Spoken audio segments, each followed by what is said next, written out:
o tik krysiu pas kokį šerną į guolį, tai bus. Oi, ir einu, ir brandu. Sveiki, čia Girių horizontai. Šiandien klampojam po Anykščių urėdijos miškus. Ir kalbam apie labai rimtus dalykus, apie, neblynus kirtimus. Žiema Anykščių miškų urėdijoje pilna grožio, pilna gyvybės. Mes šerno pėdsakus atradom.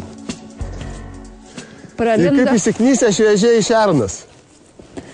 Pro tvorą? Ne, bet vaguolis matosi šviežias neužsnigtas. Va, pėdsakai, tai pasiknyso po tvorą, ne? Šernai įlenda. Šernai įlenda, kadangi apačioj tokio sutvirtinimo nėra. Aha. Bet tai šiuo atveju mums šernai nėra čia dideli priešai. Jie nei žievės laupo, nei ūglių skabo. Taip, kad kai kuriais atvejais mes netgi džiaugiamės, kai tokiam neplynam kirtime pasidarbuoja šernai. Aha. Jie atlieka dirvos purentojų vaidmenį. O taip. Su Anykščių urėdijos Mikėrių girininku Laimiu Trumpicku dairomis po neplyno, kaip ir žadėjom, kirtimo plotą. Tai yra supaprastintas atvejinis kirtimas, kur medynas yra nukertamas per du atvejus, 2 kartus, jeigu paprasčiau. Pirmu atveju mes pušynę iškertam didžiąją dalį, sakykime, 2/3 esamų medžių skaičiaus arba tūrio, sudarom sąlygas savaiminiam žėlimui. Buvo sumineralizuotas dirvos paviršius sekančiais metais po kirtimo.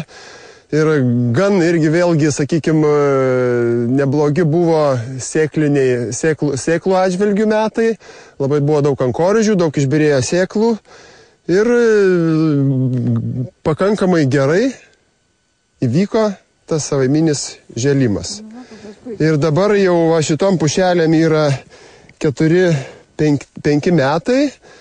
Jau kitais metais mes čia planuojam taikyti sekantį kirtimo atvejį ir galutinai nukirsti šitoj biržiai tas brandžias pušis, paliekant tik tai biologinės įvairovės medžius. Pastaruoju metu Lietuvoje neplyniems kirtimams skiriamas ypatingas dėmesys. Anykštėnų patirtis kertant neplynai ir mokslininkų, ir kolegų miškininkų vertinama teigiamai. Mikėrių girininkija konkurso šalyje geriausiai neplynus kirtimus atliekančiai girininkijai išaiškinti laimėtoje. Apskritai visuomenė visus miško kirtimus linkusi tapatinti su plynais kirtimais, kai vienu metu nemažame miško plote nukertami beveik visi medžiai. Neplynas kirtimas tai lyg miško retinimas, tai miškininko kūryba, atsakomybė, kokį medį palikti, kaip išsaugoti natūralesnę aplinką, kaip pakelti jauną, stiprų savaime užsisėjusi mišką. Ir svarbiausia čia, pasak Anykščių miškininkų, suprasti savo, miškui ir visiems mums keliamus neplynų kirtimų tikslus. Ne tai, kad prieš visuomenę čia mes atrodytume geriau, bet taikant neplynų kirtimų būdus mes gauname naują miško kartą. Ir užauginamas jaunas miškas, neįdedant pastangų jį sodinti, nereikia auginti sodmenų medelynuose. Dėl to svarbiausia ir suprasti tikslus neplynų kirtimų, dėl ko jie yra daromi. Man asmeniškai, aš jau esu daugam sakęs tą dalyką, aš galėčiau, jeigu būtų sąlygos tinkamos, kirsti ir visur neplynai, kadangi pats miškas nesusidarko, nėra tų didelių plynių, sakykime, ir biologinių požiūrių, sakykime, aš galvoju, kad geriau. Ir galų gale tai ir visuomenėje akim netaip kliūna, kad čia, žodžiu, miškininkai daug kerta, daug, sakykime, didelės plynės vietoj miško. O čia žmogus grybaudamas pravažiavo, kitas nepasakys, kad čia, sakykime, kažkas blogo padaryta, bet, sako, kaip gražiai išretintas miškas. Jaunoji miško karta kyla. Buvo miškas ir yra miškas, net po kirtimo. Tačiau, kaip sako girininkas, tai daug pagalvojimo reikalaujantis procesas. Ar vieta tinkama, ar dirvožemis geras, ar želdinimui tinkamos sąlygos. čia ir atsiranda niuansai tų tipinių atvejinių kirtimų. Iš tiesų, praktiškai planuoja vieną intensyvumą, o čia daug atsiranda tokių dalykų. Planuoja, sakykime, vieną intensyvumą ir planus sudarinėja, sakykime, vis dėlto iš rudens yra sudaromi planai sekančių metų kirtimų. Egliai dera tik sekančiais metais ir žydėjimas pasirodo ir derėjimas sekančiais metais. Tu iš tiesų negali derliaus prognozuoti ir negali žinoti, kaip bus. Tai praktiškai niuansai tų tipinių atvejinių kirtimų yra tokie, kad yra iš tiesų atvejų skaičiai, per kiek tu gali nukirsti tą mišką. Jie gali būti 3, gali 4 būti ir panašiai, kaip želdosi ta nauja miško karta. Tai dažniausiai, jeigu tai nėra derliaus metai arba neprognozuoja to derliaus metų, tai pirmas atvejis būna ganėtinai neintensyvus, kad nesudaryti daug šviesos, kad nepasikeltų iš pradžių žolinį augmeniją, sakykime, avietės arba ten lendrūnas, kažkas, kad galėtų savaiminis miškas atsirasti. Tai sakykime, ten, kad ir ne 1, 2, 3, 4 metais jis kada atsiras, tada jis turės sąlygas atsirasti. Ir jau tada reikia reaguoti, kada daryti sekantį atvejį. Jeigu tada jau tokiam tangesniam medynė atsirado tas jaunas miškas, jau tada turi planuoti kitą sekantį kirtimo atvejį, prašviesinti, kad būtų pakankama šviesos augti. Va šitą kirtimą, kaip čia kaip tik girininkui sutapo, čia praktiškai jis bus toks... Kodėl sutapo, numatė? Tipinis, netipinis kirtimas, kadangi tik 2 atvejai. Tai tokie... Ne 2 atvejai, tai 2 kartus. 2 kartus, jo, tik 2 kartus reikės iš tą medyną ateiti, kadangi buvo derliaus metai, reiškia, girininkas pasiryžo iš tiesų intensyviai iškirsti šitą sklypą, paruošė dirvą šitam sklypę ir tais pačiais metais užsiželdė. Vykdant atvejinius pagrindinius miško kirtimus, lyginant su plynaisiais, galimas teigiamas ekonominis efektas – iki 7000 litų iš 1 hektaro. Tai ir didesnės pajamos už medieną dėl papildomo prieaugio ir sumažėjusios miško atkūrimo išlaidos. Tačiau miško ūkio praktika daugiau naudos iki šiol matė plynuose kirtimuose. Neplynuose kirtimuose dar pirmo atveju praktiškai galima naudoti medkirtes. Antro ir trečio atveju, kai jau reikia kirsti, kai užsisėstas yra miškas, praktiškai medkirtės naudoti nebegali. Reikalingas rankų darbas. Kitas dalykas, su neplynais kirtimais yra iškertami nedideli medienos kiekiai. Nes, sakykime, paimi ten sklypą, jeigu iš kokio hektaro gali iškirsti 250 kubinių metrų medienos atitinkamai, tai iš neplyno kirtimo ten iškerti geriausiu atveju pusę. Tai kaipgi su ta kūryba? Klausiam Anykščių urėdo pavaduotojo Giedriaus Pipiro, kuris atsakingas už medienos ruošą ir prekybą. Tai vat ir derinam visą laiką. Derinam ir kartais ir pasivarom, ir pasidiskutuojam. Jau jis nuo vasaros vidurio sako, pas mane Derėtis pradeda jau. Taip, jau pas mane kitais metais vien tik tai neplyni bus. Negali būti įstaiga ir viena pusė tik taip dirbti, kita dirbti kitaip. Turi bendrai kolektyvas dirbti. Kaip ir visur gyvenime, sveikas protas, pusiausvyra niekada nenuvils. Ir tai, kas naudingiausia miškui. Taip, galbūt taip. Tarkim, mūsų urėdijoje man pavyko surasti duomenis nuo 1974 metų. Ir labai įdomios tendencijos. Tarkime, šitam praeito amžiaus 80-metyje, tai Anykščių miškų ūkis darydavo tuomet miškų ūkis vadinasi, darydavo apie 30 hektarų vidutiniškai į metus. Aišku, tai reikia turėti mintį turbūt, kad tai buvo ministro Matulionio laikais, tūrio ugdymas arba ten dauro valdas. Toliau tendencijos kaip ir visoje Sovietų sąjungai, kada spaudė žmonės, sekančiam dešimtmetyje jau buvo tik tai vos po 7 hektarus daro į metus. O atkūrus jau Lietuvos nepriklausomybę, vėl mūsų urėdijoje panašiai darom apie 1/4 arba 25% nuo bendro pagrindinių kirtimų ploto. Grubiai kalbėkime 40-45 hektarai kasmet. Nacionaliniai miškų sektoriaus plėtros programai pakankamai yra drąsūs skaičiai rašyti, vis tik tai per trumpą laiką per 2-3 metus pasiekti 35% vidutinį skaičių neplynų kirtimų. Tikrai yra labai drąsu. Bet, kaip prieš tai ką jūs filmavote, vis tik tai galima turbūt pasiekti ir reikia tai siekti. Kad neplynų kirtimų plotai mūsų šalyje didėtų, Anykščių miškininkų nuomonė, reikėtų pakoreguoti ir kirtimo, ir miškotvarkos taisyklės. Na, bet kalbą apie tai tęsim po pertraukėlės.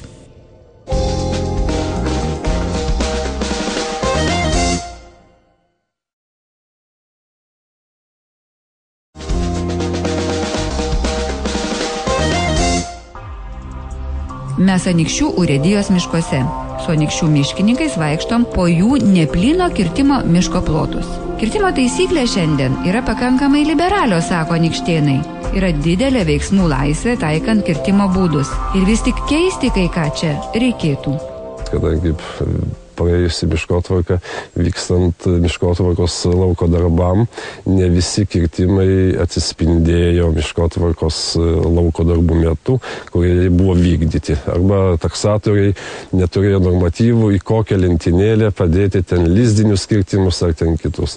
Sakykime, šiandien yra tokia nuostata, kad galima aikštės daryti iki nedaugiau kaip 0,1 hektaro. Tai vis tik tai mūsų nuomonė yra šitos aikštės yra per mažos, reikėtų priimti sprendimą drąsesnį, galbūt net iki 50 arų, iki pusės hektaro. Gal tai yra per drąsu, bet kiek aš žinau, mūsų kaimynai Lenkai labai panašiai daro. Ir, sakykime, toliau nėra aptarta, apibrėžta, apkalbėta, kiek galima didinti jau įvykus toj aikštė žėlimui. Tai vienu žodžiu darbelio čia turbūt yra ir reikėtų turbūt kuo greičiau peržiūrėti galimai taisyklės, kad urėdijom būtų realu įvykdyti nustatytas miškotvarkos projekte apimtis. Kada miškininkas imasi neplyno kirtimo? Į ką jis atsižvelgia, kirsdamas neplynai ir kokie yra neplyno kirtimo būdai? Jeigu atrankiniai kirtimai, tai yra paprasčiau suprantami ir suvokiami, kad ir, sakykime, tai nebrandžiuose medynuose brandžių medžių iškirtimas, kadangi dar kitos medžių rūšys brandžios tegul auga, kol jos pasieks brandą, bet šiame etape mes turim kažkurias medžių rūšis brandžias, sakykime, net ir į šitą žiūrint mišką mes matome, kad pušynė yra daug beržų. Pušynas 60-70 metų, jisai yra nebrandus, bet beržas 61 metų yra brandus ir jį galima nukirsti tokiais kirtimais. Atvieniai kirtimai, jeigu tai paprastai šnekant, tai yra 4 tokių stambių, labai suprantamų grupių. Tai yra tipiniai atvieniai kirtimai, yra supaprastinti atvieniai kirtimai, yra grupiniai ir ilgalaikiai atvieniai kirtimai. Tai yra paprastas, labai aiškus toks skirstimas ir kiekvienam šitiem kirtimo būdai atvienių kirtimų yra, sakykime, keliami skirtingi tikslai. Jeigu tai yra tipiniai atvieniai kirtimai, tai dažniausiai jie daromi normaliuose medynuose, kur nėra pomiškio, sakykime, arba nėra savaiminio miško ir mes norime sudaryti sąlygas tam miško atsirasti. Tai čia mes kertam tipinius atvienius kirtimus ir tą mišką retinam per keletą atvejų. Pirmo atveju sudarydami sąlygas šviesos ten ir panašiai, kad atsirastų savaiminukai, sakykime, dažniausiai pirmo atveju atsiranda egliai savaiminukai, kadangi kitiem tų sąlygų nepakanka. Tai toks tipinių atvienių kirtimų tikslas. Užėjęs miške grupinį neplyną kirtimą, net nepagalvotum, kad ir čia žmogaus padirbėta. Mes davėm medynų šviesos ir pažiūrėkit, kaip jos linksmai auga visos. Jos buvo pradėję formuotis natūraliai dėl tam tikrų priežasčių, kad prieš keletą metų čia buvo šiek tiek vėjovartų, šiek tiek kinivarpų židinių ir tos eglės natūraliai buvo iškirstos sanitariniais kirtimais, atsiradus natūraliom miško aikštelėm. Dirvožėmis gauna šviesos, gauna tinkamas sąlygas sudygti sėklom ir natūraliai pradėjo formuotis tokios savaiminės eglučių grupės. Mes natūraliai prisiriždami prie šitų natūralių grupių susiformavusių jaunų eglaičių, jaunų medelių, iš čia dar sekančiais kirtimais išėminėjam dalį medžių ir didinam patenkamą šviesos kiekį vėlgi šitam medinė ir tos lizdų arba grupių, lizdai grupės jos plėtėsi ir didėja. Iš tokių grupių ateityje susiformuos pilnai mišku apaugęs jaunas medynas. Ir tada kitas dar būdas tai yra supaprastinti atveiniai kirtimai, kurie paprastai taikomi pušynuose. Ir dar kiti, paskutinis, sakykime, toks būdas ilgalaikiai atveiniai kirtimai. Jų, sakykime, mažiau kertam ir mažiau taikom, kadangi jiem keliami tokie tikslai, jeigu yra kelios, bent jau 4 dalys nebrandžių medžių rūšių, tokiuose, sakykime, ar vienamžiuose, ar galbūt įvairiamžiuose medynuose, ir reiškia, dar tas nebrandžias medžių rūšis lygtai ir nelaikas kirsti, jas galima būtų paauginti, jų, sakykime, jau nemažiau, jeigu 4 dalys, tai pakankamas kiekis, kad dar susidarytų, sakykime, miškas tas, tai tiesiog tas nebrandžias medžių rūšis iškerti, palieki augti šitas brandžius medžius, kol jie pasieks brandą, ir aišku, tuo pačiu dažniausiai dar įvyksta tai, kad ten tuose biržėse arba tuose sklypuose dažniausiai atsiranda ir nauja miško karta, kadangi tas pirmas vadinamas sardas, jisai prasišviesina, prasiretina ir susidaro sąlygos naujam miško atsirasti. Ar teko neplinai iškirtus mišką atsodinti jau, atkurti, kaip jūs sakot? Ar ne vieno plotelio nereikėjo atkūrinėti jum? Ar viskam gamta davė? Nežinau, turbūt reikia čia ir gamta džiaugtis, kad tikrai man neteko, bent jau kiek čia dirbu Mikėriuose, neteko tokio ploto sodinti papildomai. Aišku, ne visada ten pavyksta taip, kaip nori, bet tiek, kiek reikalinga miškui, sakykime, tų medelių, rezultatas yra neblogas ir papildomai sodinti tuos neplyno kirtimo biržės plotus neteko. Iš medelino atima darbą.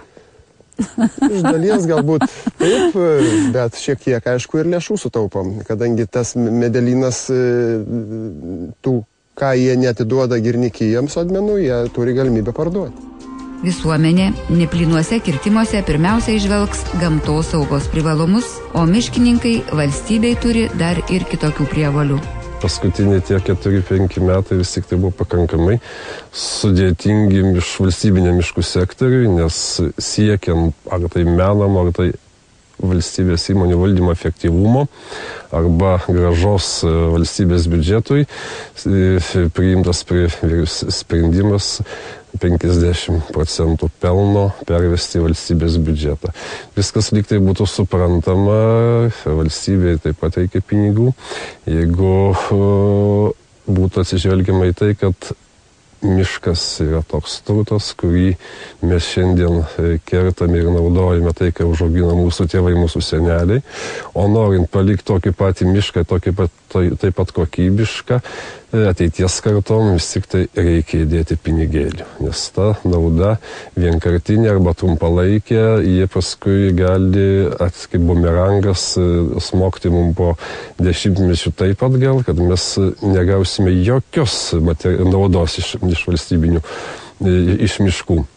Nes miško auginimas, atkūrimas, priežiūra, apsauga nuo kenkėjų, nuo gaisrų, galų gale kvalifikuotų specialistų išlaikymas. Tai yra, kaip pats pamatas, pagrindas, o valstybės ateities aš be valstybinių miškų Lietuvos neįsivaizduoju.